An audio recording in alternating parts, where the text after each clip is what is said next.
Breaking news. Just in, the previously redacted court documents in the case of late Jeffrey Epstein have now been released, revealing the identities and roles of several connected to Jeffrey Epstein. Court documents were unsealed, revealing the names of people associated to convicted sex offender Jeffrey Epstein. It's the first set of names that will be released. Epstein and his former girlfriend, Ghislaine Maxwell, were both accused of trafficking young girls to be abused by Epstein. Epstein died by suicide in a New York City jail cell in 2019 after he was charged. Maxwell was convicted in a slew of charges in 2021 and is currently serving a 20-year prison sentence.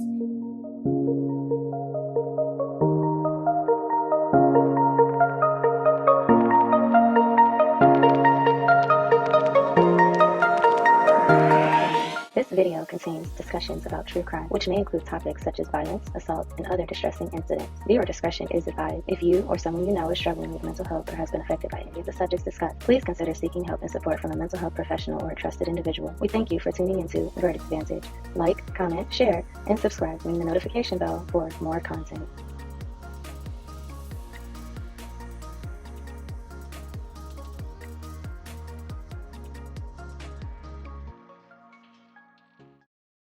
My first question to you is, and I don't even know if we have an answer yet, are there any headlines out of the documents we've seen so far? Within the documents, we can anticipate numerous deposition transcripts and motions, including deposition transcripts from Ghislaine Maxwell herself. We will see transcripts pertaining to interactions between former President Clinton and his associations to Epstein. Though, we should be sure to clarify, Clinton maintains his innocence, as of the time of this recording.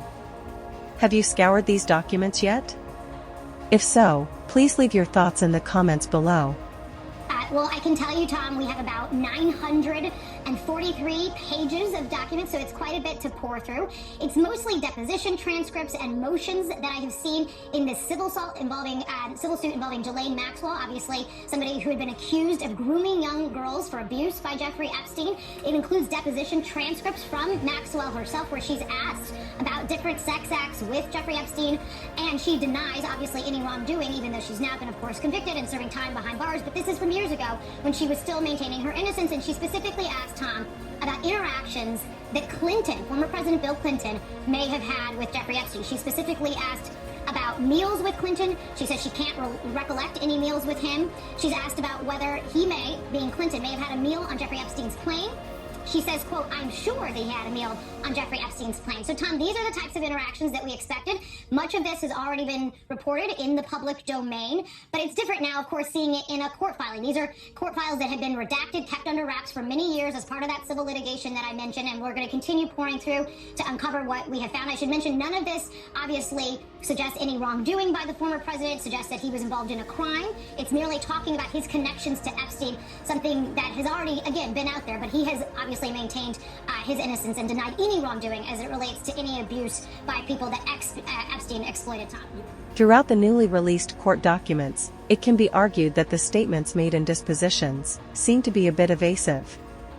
Though Ghislaine Maxwell has now been convicted, we can see, in these dated files, she maintained her innocence. Would you agree the validity of her past testimony is questionable?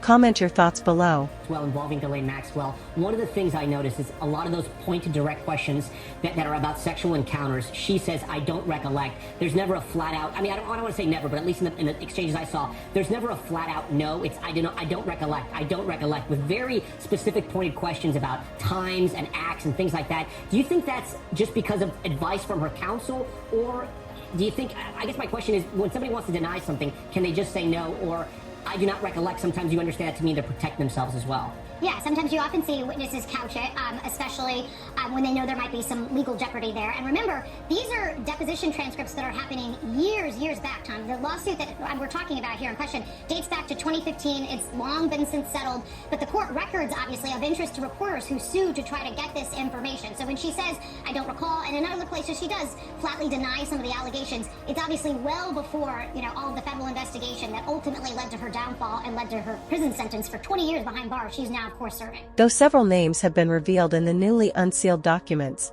there are still names redacted of some who have requested. It should be noted, some of the names still redacted are names of victims who were minors, or perhaps still are. Other remaining redactions could include survivors of Epstein. one of Epstein's victims, Virginia Giuffre, against Ghislaine Maxwell. And finally, the judge said, listen, there's this lawsuit. The public wants to know. We're going to release the names. We know there's several names, right? There's hundreds of court filings. There are several names. We know at least two people, right, have asked that their names not be revealed just yet. And the judge is going to wait 30 days. What do we know more about those two people?